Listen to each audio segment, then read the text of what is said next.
Bienvenue au cœur du crime, un podcast issu des archives d'Europe 1. Savez-vous que plus d'un tiers des crimes et délits commis en France sont traités par la gendarmerie nationale? Je m'appelle Yann Kermadec. Je suis commandant de gendarmerie. Je dirige une section de recherche dont la mission essentielle est une mission de police judiciaire.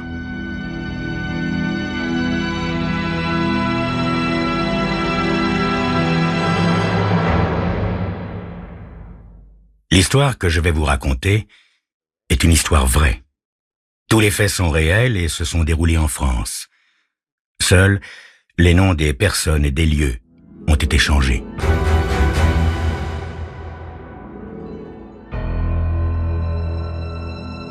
Éléonore descend du tram à son arrêt habituel. Elle fait quelques pas sous la pluie, puis s'abrite sous un orme. Tante Livia sera fâchée si elle mouille son beau chapeau neuf. Ne lui a-t-elle pas recommandé ce matin de prendre son parapluie? Il y a 3 rues entre l'arrêt du tram et la maison. Et même la plus fine des pluies peut tremper un chapeau sur cette distance. Un chapeau à $20. Une extravagance, avait dit tante Livia. Alors, Éléonore prend une décision rapide et osée. Elle ôte l'épingle du chapeau et le fourre sous son manteau. Ah, comme c'est agréable de marcher nu-tête sous la pluie. Surtout après une journée dans la poussière et la pénombre de la bibliothèque. Elle va se faire gronder aussi sévèrement pour s'être trempé les cheveux. À 23 ans, pour de telles broutilles. Mais tante Livia est comme ça avec sa nièce.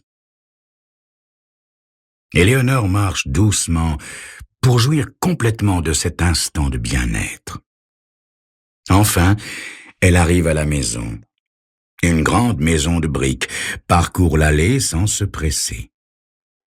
Sous le porche, elle s'arrête pour respirer 1 ou 2 fois profondément et regarder la nuit qui tombe.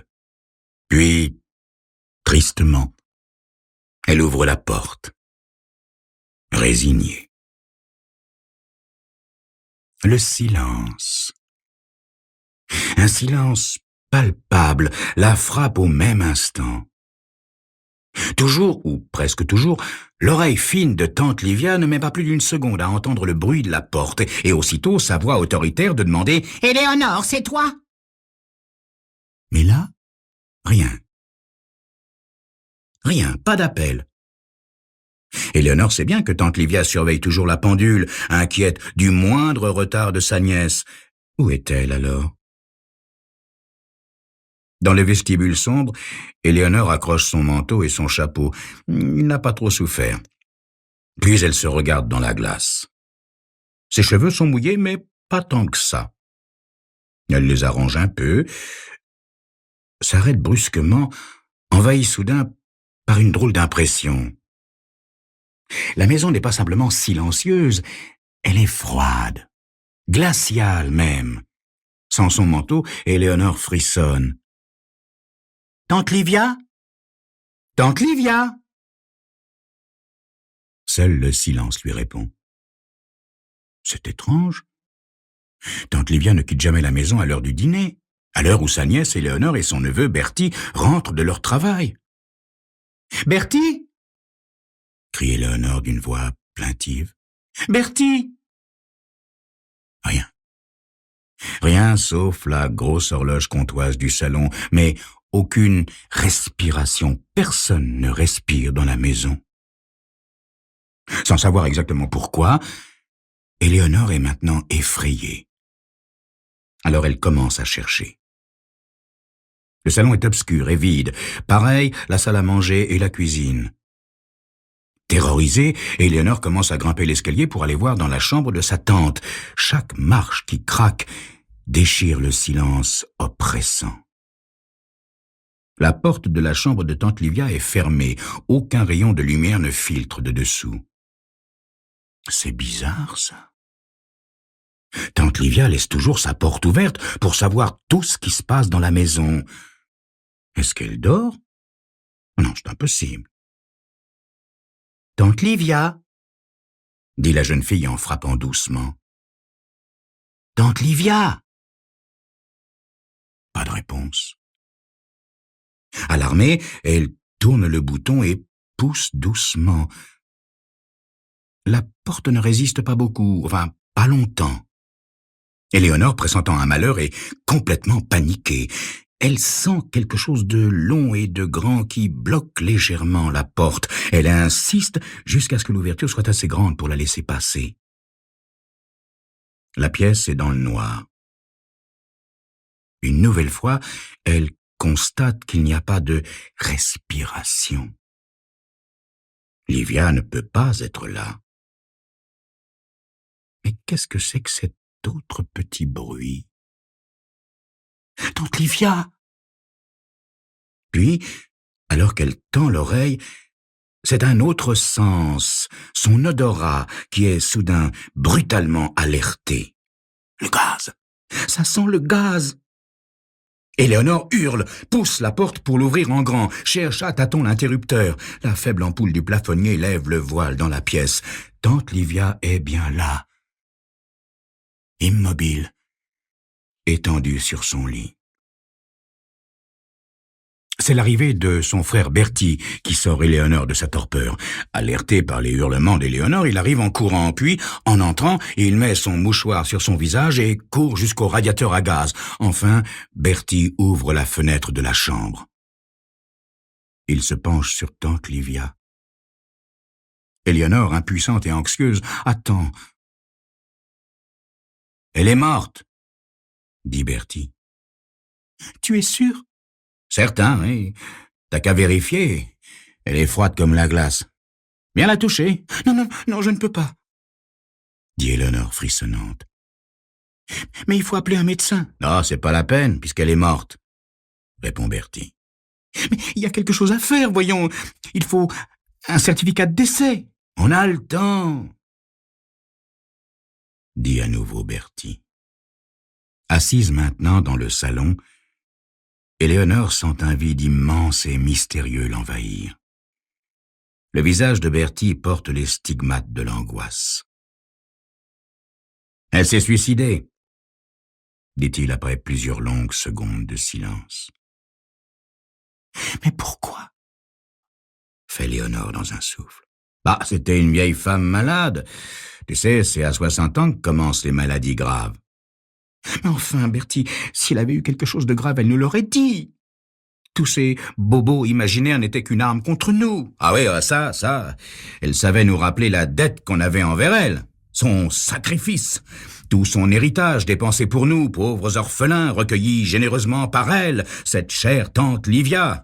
Ah, ce chantage.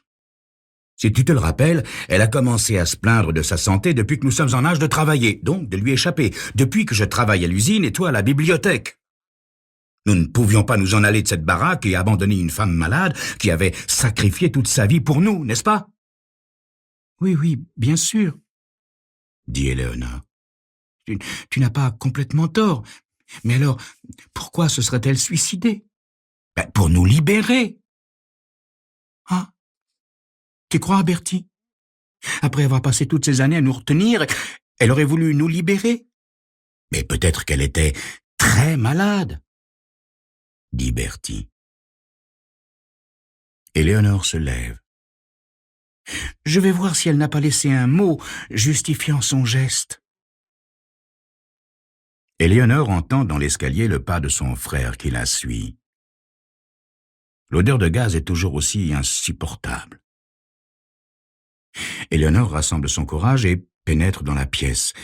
Elle s'approche du lit et regarde le visage paisible de tante Livia. Celle-ci porte sa robe verte, vieille et usée. La jeune fille entend le souffle de son frère dans son dos. « Cherchons cette lettre, Bertie. En général, quelqu'un qui se suicide laisse son message bien en évidence. » Ils cherchent tous deux et ne trouvent rien. « Je comprends pas, » dit finalement Éléonore. « Regarde, » lance Bertie. « Là, regarde ces chiffons au bord des fenêtres pour que l'air n'entre pas. Ça explique bien son geste, non ? Tu te souviens qu'elle se plaignait toujours des courants d'air et de ses fenêtres qui fermaient si mal? Oui, dit doucement Éléonore. Je me souviens. Regarde, là aussi, dit-elle en allant vers la porte devant laquelle sont en effet roulés des chiffons pour empêcher l'air de passer. Elle se baisse et soudain pousse un cri. « Bertie! Oh non, Bertie !»« Quoi? Qu'est-ce qu'il y a? Qu'est-ce qui se passe? C'est ta chemise !» dit-elle en brandissant le morceau de tissu. « Hein? Ben oui, en effet, on dirait ma chemise. Qu'est-ce qu'elle fait là? » Ben, je suppose que tante Livia n'a pas trouvé assez de vieux chiffons. C'est une de tes plus belles chemises, Bertie. Je te l'avais offerte pour Noël l'année passée. Oui, c'est vrai, je m'en souviens. Tante Livia n'aurait jamais fait ça. Elle n'aurait jamais pris une de tes chemises. Elle aurait pris quelque chose à elle. Où veux-tu en venir, Éléonore? Qui a mis ta chemise sous la porte de tante Livia, Bertie? Qui? Est-ce que tu prétends que c'est moi, Éléonore? Est-ce que c'est toi, Bertie? Le doute soudain d'Éléonore est-il justifié? Vous le saurez dans quelques instants.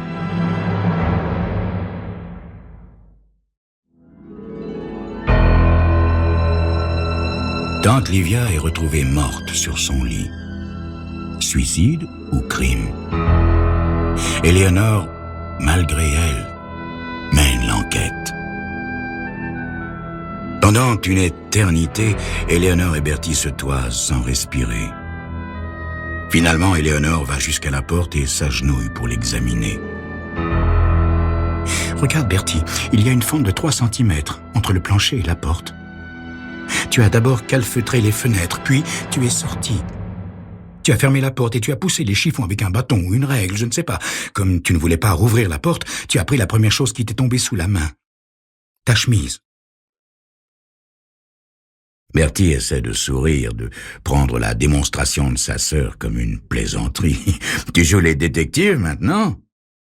Sans se laisser perturber, la jeune fille poursuit. « Tante Livia, prête à se suicider, n'aurait jamais, tu m'entends, été dans ta chambre pour prendre une de tes chemises. C'est toi, n'est-ce pas? C'est toi qui l'as tuée. » Et que faisait-elle, à ton avis, cette chère tante Livia, pendant que je calfeutrais les fenêtres? Elle devait dormir, dit Éléonore nullement troublée. Tu sais parfaitement où elle range ses somnifères. Tu as dû, probablement, en mettre une bonne dose dans son thé. Est-ce que tu as quitté ton bureau aujourd'hui, Bertie? Dois-je appeler ton patron pour lui demander si tu t'es absenté du bureau? En entendant ça, Bertie lui arrache la chemise des mains et se met à faire les 100 pas dans la chambre. Puis, il s'arrête au pied du lit, fixant le cadavre. Elle était malade, Éléonore. Vraiment, Bertie? Mais ça n'a aucune espèce d'importance. Elle faisait semblant d'être malade ou elle l'était vraiment. De toutes les façons, elle était profondément égoïste. Regarde l'expression de son visage, apaisé. Je ne l'ai jamais vue comme ça. Elle est libérée de nous, tu comprends? Libérée. Si nous étions partis, elle serait restée ici, seule. Toute seule. Tu as vu son sourire? Elle est morte heureuse. Tu te souviens de ce qu'a dit Oscar Wilde? Chacun tue ce qu'il aime. Je l'aimais, Éléonore. Le poème dit aussi chacun tue ce qu'il aime, le lâche avec un baiser, le brave avec un glaive. Et puis, il fallait penser à nous, Éléonore. Bertie parle maintenant d'une voix douce et pressante. Tu le sais bien, ma chérie, nous n'avons jamais eu de vie à nous. Tu es jolie, Éléonore, très jolie, tu le sais. Qu'est-ce qu'a fait tante Livia aux jeunes gens qui venaient te voir? Tous ceux qu'on a vus une fois ne sont jamais revenus, n'est-ce pas? Je te vois te replier sur toi-même de jour en jour. Elle gâchait ta vie. J'ai fait ça pour toi, Éléonore, uniquement pour toi. Et si on mangeait un morceau avant de partir? Hein? Ah, puis non, tiens, finalement, je crois que j'ai pas faim. j'ai pas du tout faim. Non, finalement, je préférerais un verre de Porto. Tu en prendras un, toi aussi, hein? Demande-t-il, tout en se dirigeant vers la desserte où est posée la bouteille. Oui, dit Éléonore. Oui, je pense que ça nous fera du bien tous les deux. Bertie s'affaire de dos sur la desserte. On entend le tintement nerveux des verres. Ses mains tremblent. Il met un certain temps à remplir les 2 verres. Enfin, il se retourne, les verres remplis au ras-bord sur un petit plateau d'argent. « À ta santé et à ton bonheur, ma chère petite sœur », dit-il en levant son verre. « Tu ne bois pas ?»« Si, bien sûr, » dit Éléonore, qui avale quelques petites gorgées. « Je me demande ce que tu vas faire de cette maison maintenant, » dit le jeune homme. « Ce n'est pas le moment de penser à ça, Bertie. Finis ton verre et partons. Il le faut vraiment. »« Oh, je t'en prie, petite sœur. Et encore un petit verre, un dernier petit verre de Porto et nous y allons, hein ?» Bertie va jusqu'à la desserte, remplit les 2 verres et en tend un à sa sœur. « Tiens, allez, bois. » « Non, je ne suis pas une buveuse, » dit Éléonore. « Mais enfin, si, ça peut peut-être me donner du courage. » Et elle avale une nouvelle gorgée de son Porto. Tout à coup, le fauteuil dans lequel elle est assise semble plus confortable, plus souple. Est-ce que Bertie essaie de me saouler pour me faire changer d'avis? Il n'y arrivera pas. Je finis ce verre et c'est tout. Bertie n'arrête pas de parler. Comme tu es belle, ma petite sœur. Très belle. Je suis sûr que s'il n'y avait pas eu tante Livia, tu serais mariée à quelqu'un de riche, de beau, de gentil. Ta peau transparente, tes cheveux de jet et tes yeux, Éléonore. À mon avis, tes yeux, c'est ce que tu as de plus beau. Éléonore laisse Bertie finir son compliment, puis brusquement se lève. Une fois debout, elle remarque quelque chose de bizarre, une sensation de mollesse et de fatigue dans les jambes, puis dans tout son corps. Le contre-coup du choc, sans doute. « Allez, Bertie, viens maintenant. Tu as promis. » Il se lève à son tour. Il est vraiment beaucoup plus grand qu'elle. Il la regarde avec une infinie tendresse. « Est-ce que ça va, petite sœur? »« Oui, juste un peu sommeil. » Et soudain, Éléonore comprend tout. « Tu as mis quelque chose dans mon Porto, n'est-ce pas? Bertie, une des poudres somnifères de tante Livia, hein? Tu en as mis? » Bertie ne nie pas. « Mais enfin, pourquoi? » demande-t-elle aussi fort qu'elle le peut. Il s'approche, pose ses 2 mains sur les épaules d'Éléonore. « Chacun tue ce qu'il aime, » dit-il gentiment. Combien de fois me suis-je récité ces lignes en pensant à elle? Chacun tue ce qu'il aime, le lâche avec un baiser, le brave avec un glaive.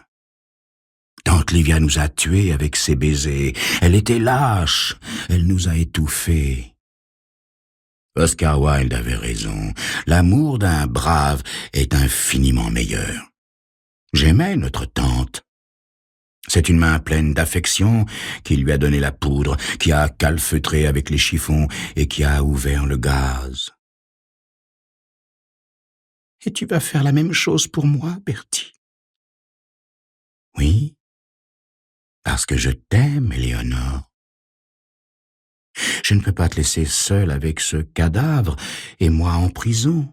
« Mais je ne veux pas mourir !» hurle-t-elle. « Je ne veux pas mourir !» Mais il le faut. Petite sœur chérie, dit doucement Bertie, la serrant dans ses bras. Soudain, quelque chose venant du plus profond de son petit être fragile ressurgit à la surface avec une violence incroyable. Éléonore se redresse, libère un de ses bras, puis l'autre et se met à frapper Bertie violemment. Complètement surpris, il n'a pas bougé. « Salaud, sale menteur, hypocrite, meurtrier! Comment oses-tu parler d'amour? En fait, tu n'aimes que toi, c'est ça, oui! En me tuant aussi, plus d'obstacles, n'est-ce pas? Tu n'aimes et tu n'as jamais aimé que toi, ton Oscar Wilde, tu parles !» Bertie est effondré. Affaissé comme une marionnette dont on a coupé les ficelles, il finit par se lever et sans un mot ni un regard, s'enfuit. Éléonore l'entend monter les escaliers puis claquer la porte de tante Livia. Pendant un instant, son cerveau tourne à vide, puis elle comprend. Elle comprend tout. Se précipite à son tour dans l'escalier. La porte de la chambre est fermée. Il a poussé quelque chose de lourd derrière pour se barricader. « Bertie !» Pas de réponse. En revanche, elle entend des bruits de fenêtres, puis des sons plus légers, comme des chuchotements de bruit, tels des chiffons qu'on enfonce dans des fentes. « Bertie, je t'en supplie, non, ne fais pas ça !» Enfin, un autre son, ténu, si ténu qu'elle met un certain temps avant de pouvoir le reconnaître. Le sifflement du gaz. « Oh non, mon Dieu, Bertie !» Éléonore se demande qui peut bien lui porter secours. Elle sort comme une furie. Elle pense aux voisins, aux pompiers, à la police. Oui, c'est ça, la police, qui est à côté de l'arrêt du tram. Elle marche dans la nuit. L'air est humide. Il n'y a personne dans les rues silencieuses. Elle respire profondément. Chacun tue ce qu'il aime.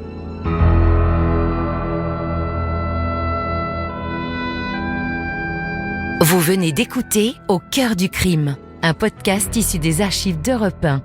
Réalisation Julien Tarot. Production Estelle Lafont. Patrimoine sonore Sylvaine Denis, Laetitia Casanova et Antoine Reclus. Promotion Marie Corpet. Au cœur du crime est disponible sur le site et l'appli Europe 1. Écoutez aussi l'épisode suivant en vous abonnant gratuitement sur votre plateforme d'écoute.